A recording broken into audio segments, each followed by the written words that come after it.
3-0, 3-0, 3-0, 3-0, 3-0 are your Philadelphia Eagles after completely and utterly destroying the Tampa Bay Buccaneers tonight on Monday Night Football. 25-11. 3-0. 3-0. 3-0. That's all that matters.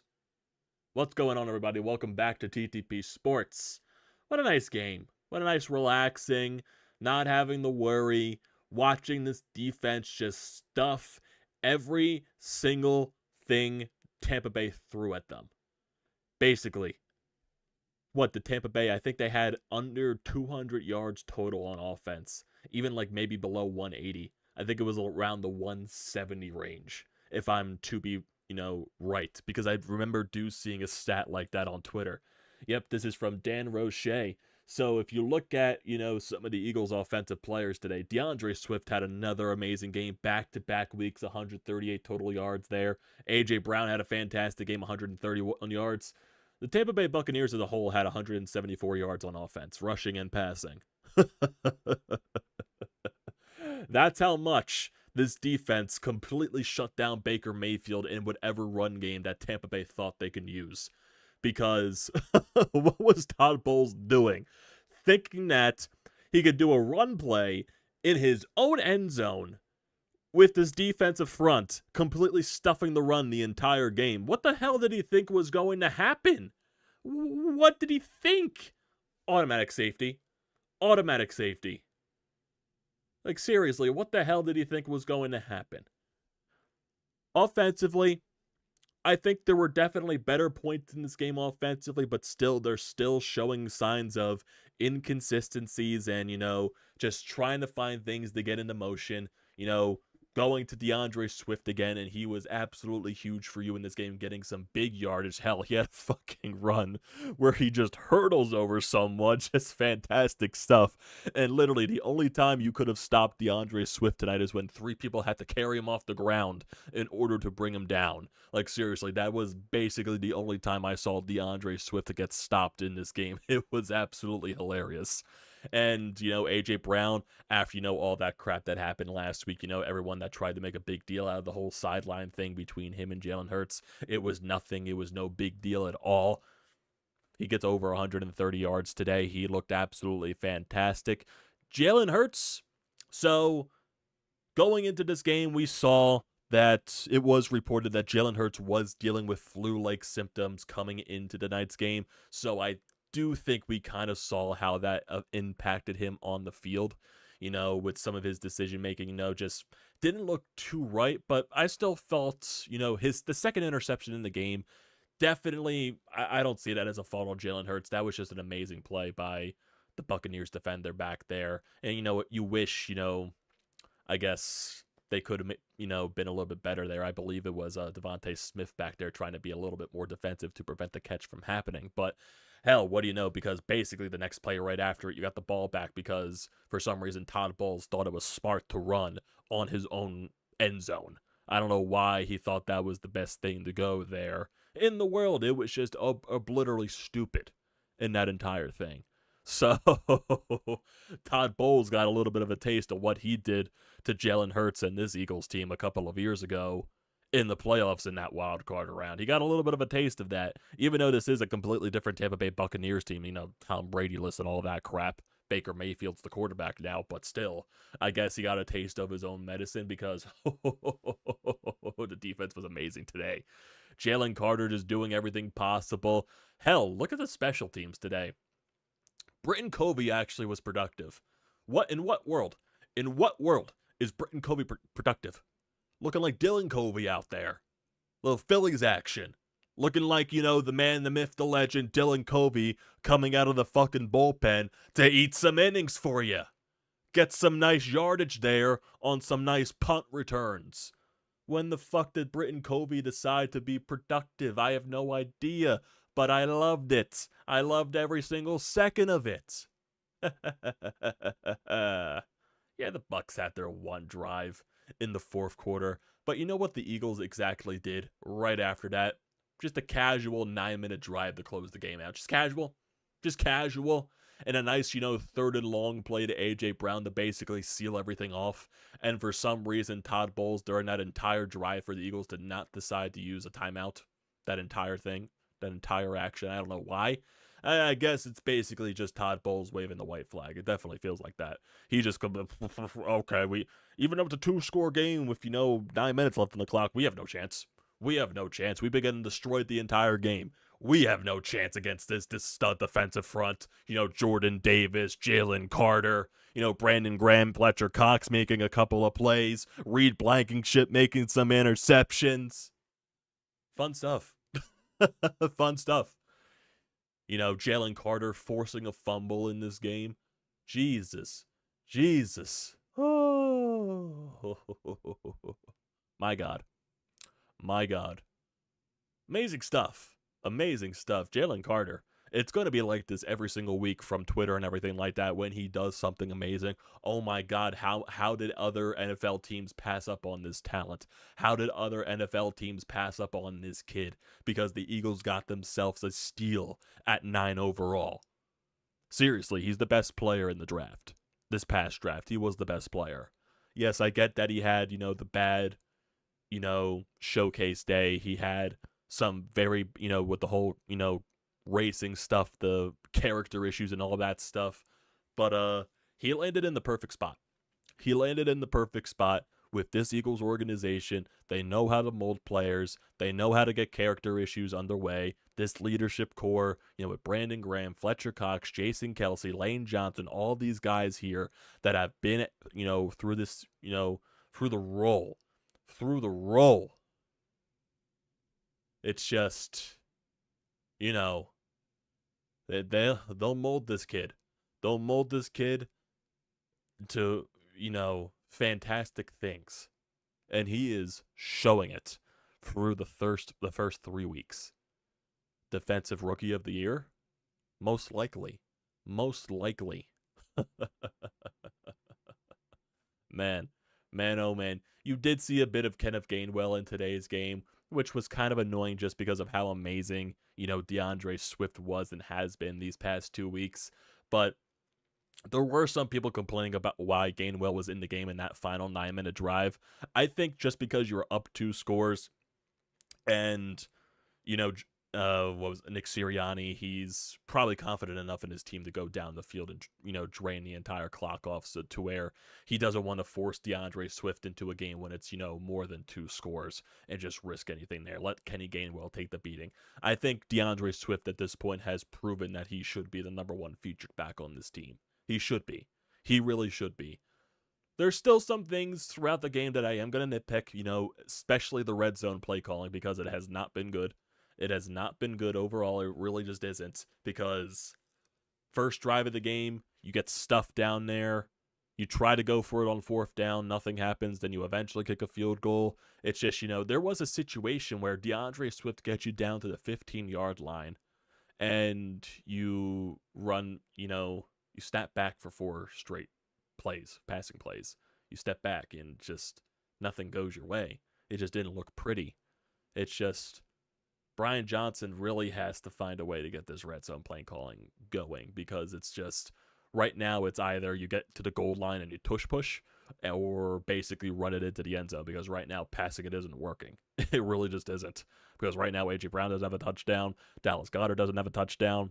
The only main receiver that has a touchdown right this year is Devontae Smith. So yeah, that's definitely going to have to change at some point. It's going to get better. I do firmly believe that it is going to get better as the weeks go along. Like, seriously, you are 3-0 and your offense is still playing like a B- C+ game. But your offense is playing A+. Not your offense, your defense is playing A+, though. A+ from your defense. Absolutely amazing stuff there. Just completely shutting down the Bucs. Completely. Who are riding, a little bit of high, in the first 2 weeks. They upset Minnesota. They play good last week and all that. They're riding a little bit of a high with Baker Mayfield. He's playing good. He hasn't turned the ball over. They're being consistent on offense. Their defense is shutting down things. They shut down the run. Well, that completely flip-flopped today. Reed Blankenship getting the first interception against the Buccaneers this season, and you get 2 turnovers from the Buccaneers. Like, seriously, when you get one, it starts to spiral into more. You get the interception, and then you force the fumble. See how things, completely, once one thing happens, it just, starts to roll and roll and roll and roll and roll. And it was funny, too, during the broadcast, they even brought up the interception stat from Baker Mayfield this season and just the Buccaneers, and they were just like, should we be saying this? Because, I don't know, because if we say this, something bad is probably going to happen. Baker's probably going to throw an interception. And what happens? What happens? He throws an interception. Reed Blankenship reads it easily. Reed Blankenship reads easily. Ha! Ha! Oh, I'm an idiot. Oh, Jesus Christ. What the hell did I just do there? Don't quit your day job, man.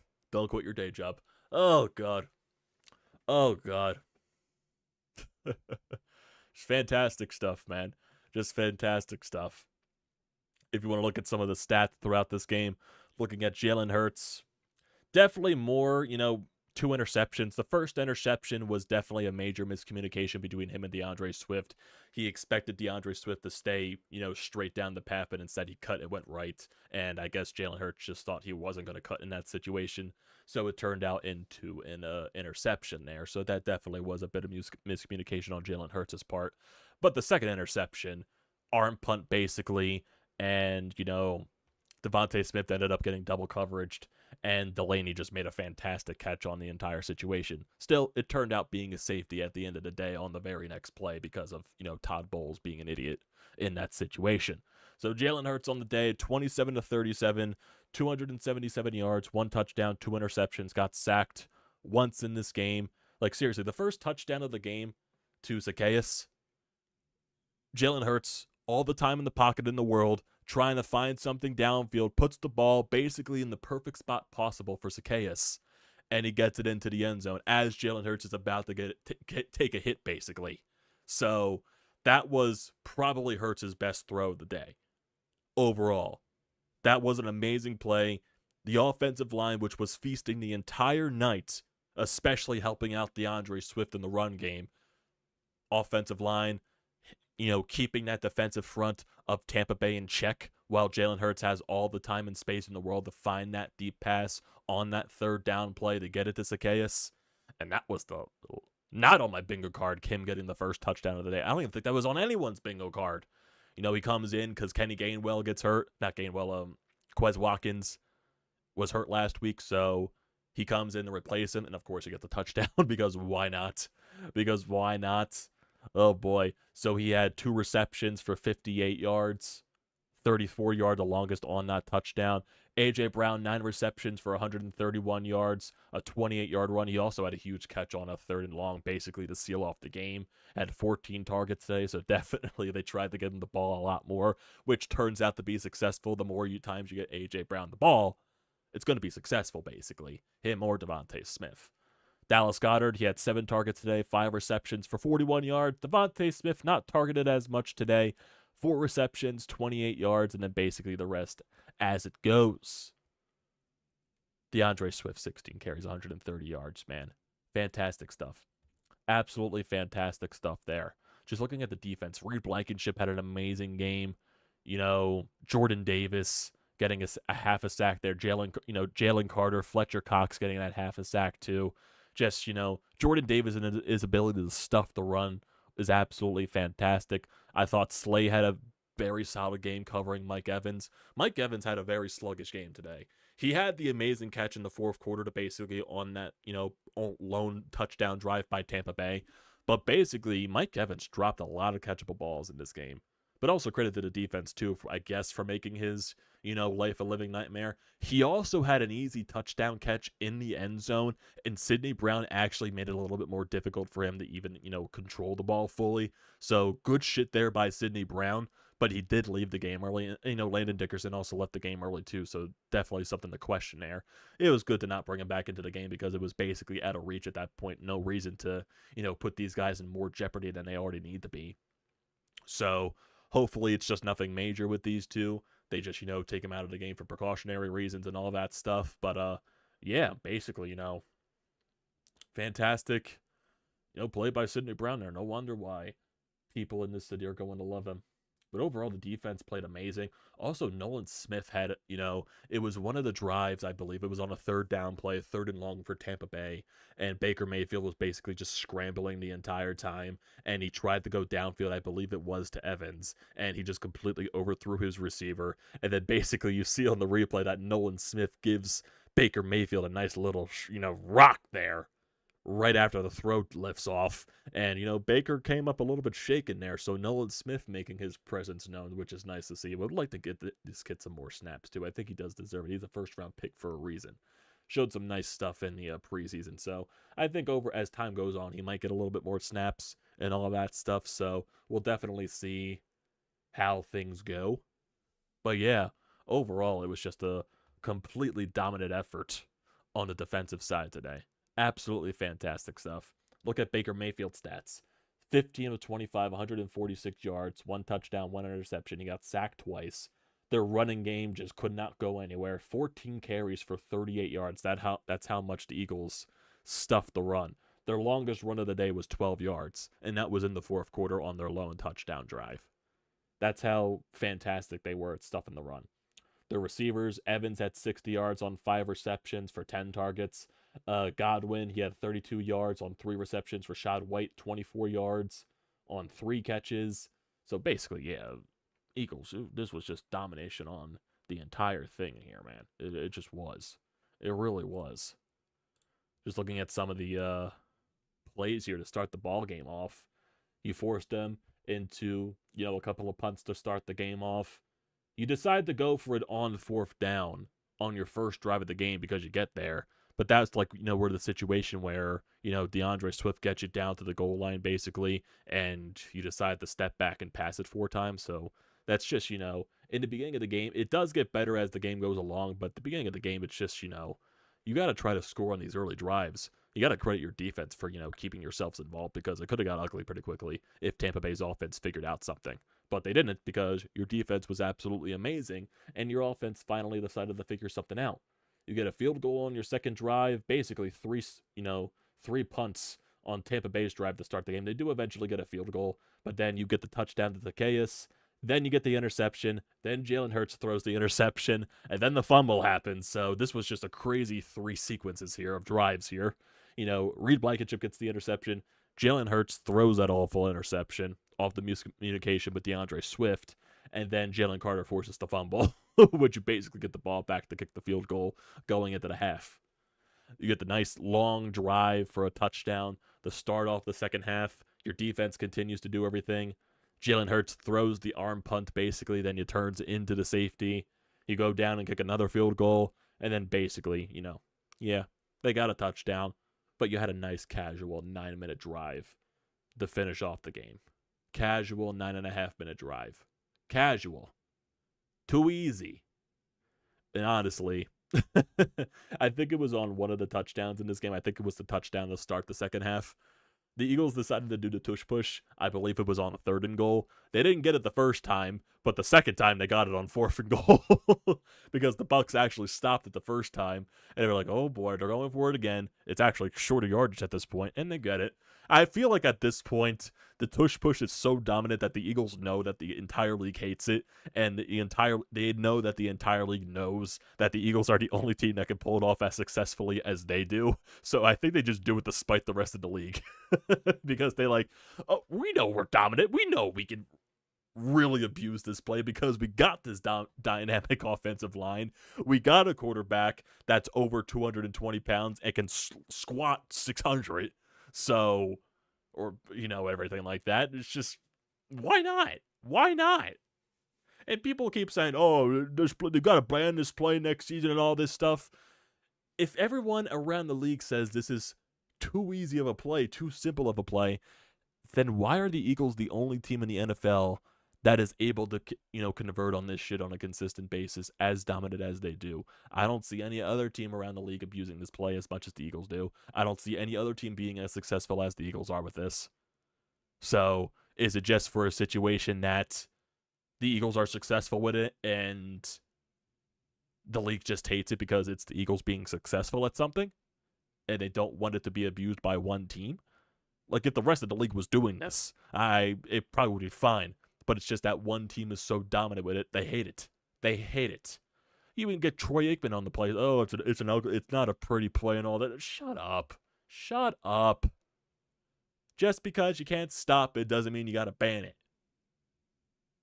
Stop it. Stop it. Hell, Tampa Bay stopped it on the goal line, but they can't stop it 2 times in a row. They can't stop it 2 times in a row. Even if you stop it once, you're not going to stop it again. Oh, boy. Oh, boy. What a world we live in, boys. What a world we live in. That people freaking complain about a fucking quarterback sneak. It's fucking fantastic. Unbelievable stuff here, boys. Unbelievable stuff. So now the Eagles join the Dolphins and the 49ers as the only undefeated teams in the NFL. The fucking Dolphins put up 70 points on the Broncos. Holy shit. Holy shit. And then, it's always fun when you get a win, and then basically the rest of your teams in the division lose. Hey, you got a nice little stronghold in the division right here. You do play your first divisional game next week against Washington, so why not beat their asses? Why not beat their asses? Why not? They got some nice players down there. They got a nice defense. Is Sam Howell really that guy? I don't buy it. I don't buy it at all. I don't. Go beat their asses next week at the link. Why not? Go beat their asses. Got a nice little 4-0 start. Now you actually have a normal week of rest going into Sunday. None of this freaking, Thursday night football and the Monday night football, or, freaking 2-day rest, 4-day rest, 15-day rest and all that crap. You actually got a normal week off. You got a normal week of rest. You're actually playing on a Sunday at this point. So finally. Well, actually, right now it isn't a normal week of rest. It's not a Sunday to a Sunday. It's a Monday to a Sunday. So technically one day off of rest, technically. So, amazing stuff here, boys.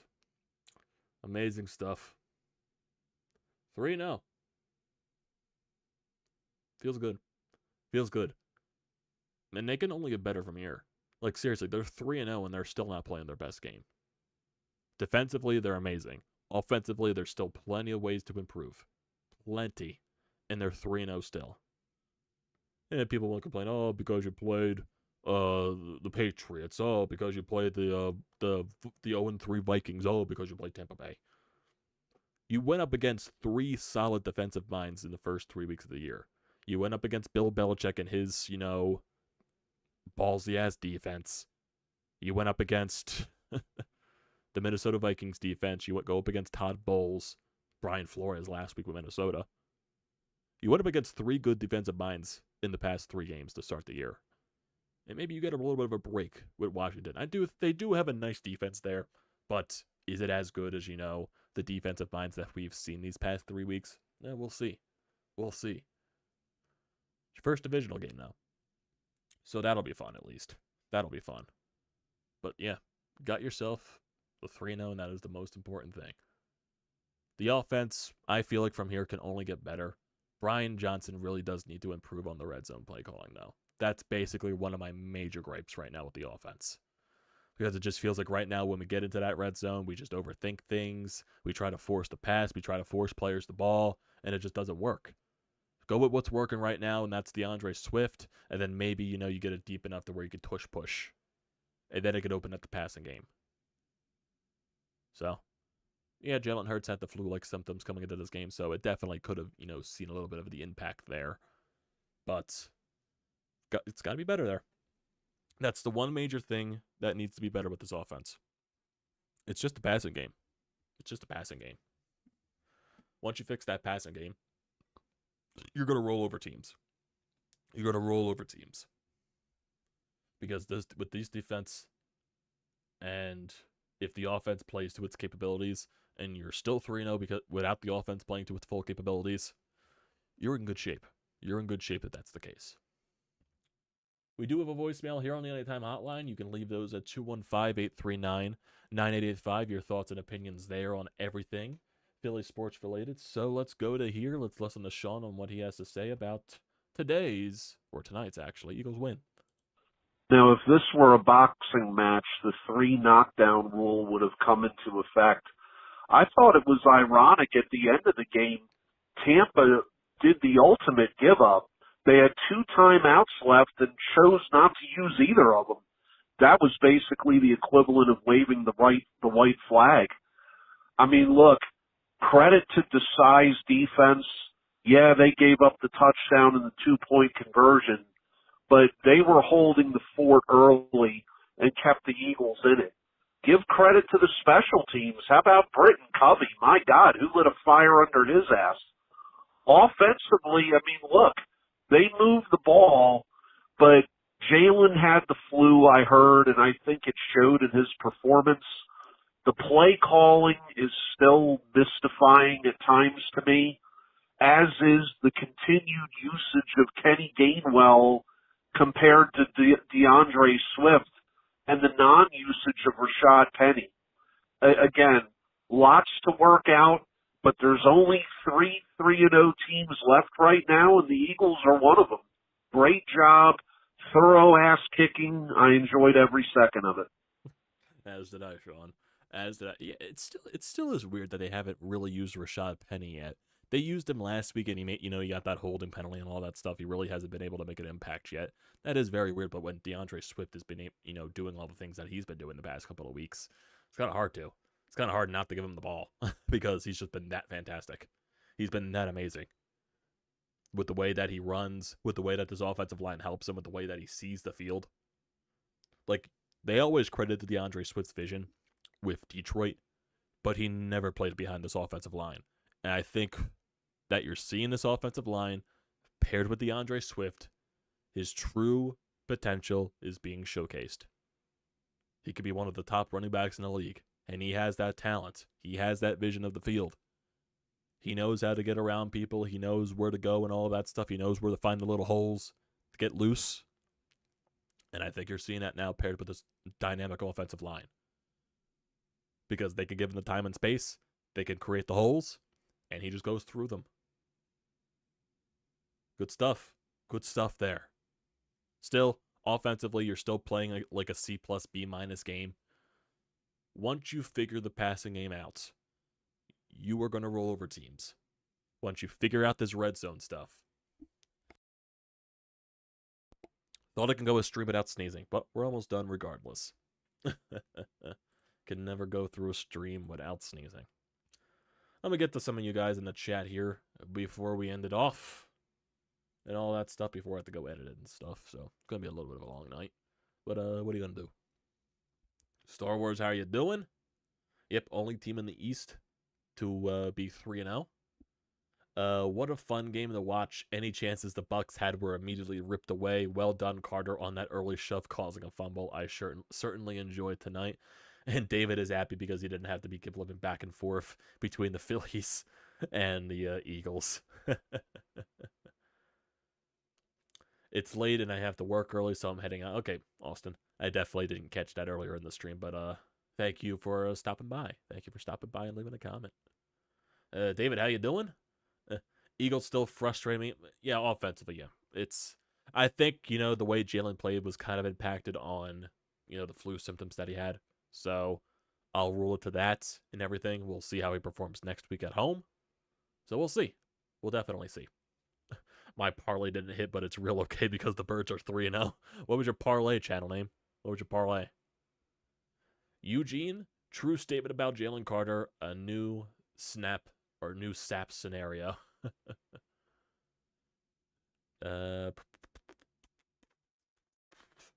Yeah, the Bucs beat the Vikings and the Bears. I'm sure 90% sure LSU could beat the Bears.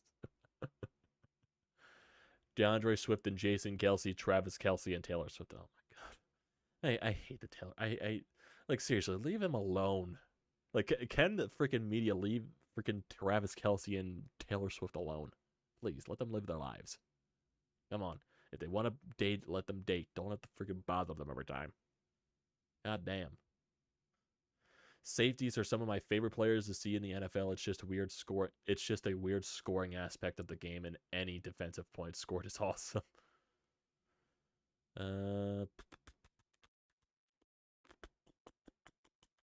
The only reason the quarterback push is hated is because the Cowboys can't do it. Only thing better than the Phillies win is an Eagles win and Cowboys loss.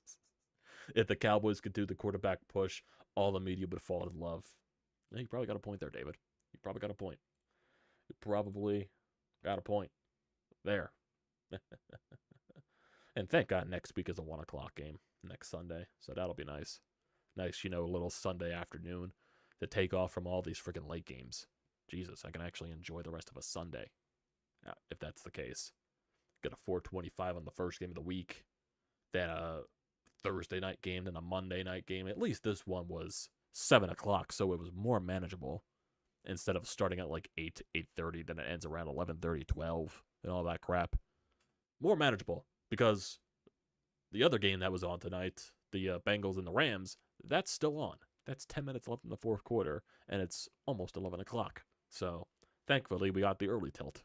I'm glad about that. Oh, boy. Oh, boy.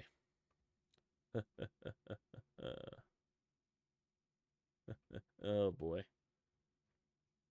Good stuff, though, boys. Good stuff. 3-0. It's all that matters. Going into week 4, Washington Commanders, 1 o'clock, divisional game. Let's keep it pushing, boys. Let's keep it rolling. Let's see what this offense can do to improve next week, and just defense, keep doing the same thing that you're doing. Keep doing the same thing that you're doing because it's some fun stuff. It's some very fun stuff. So that'll do it for tonight, everybody. I appreciate you all joining the live streams as always, so do not forget to leave a comment in the comment section down below. Do not forget to drop a like. Do not forget to check out everything in the description down below. Don't forget to hit that subscribe button. It does me a great deal of service. If you're new or a current subscriber, I'll appreciate all you guys. Also, use the code TTPSPORTS, $20 off your first purchase at SEATGEEK. Great deal. Do not pass it up. Also, tomorrow, Phillies just need one more win now to clinch the postseason berth and also clinch the top wildcard seed. So that'll be fun to see that possibly tomorrow. Win tomorrow against the Pittsburgh Pirates, and we'll have a good time. But for now, Eagles win 3-0. Good stuff, boys. Thanks for joining tonight, and I'll see you tomorrow when the Phillies clinch the postseason.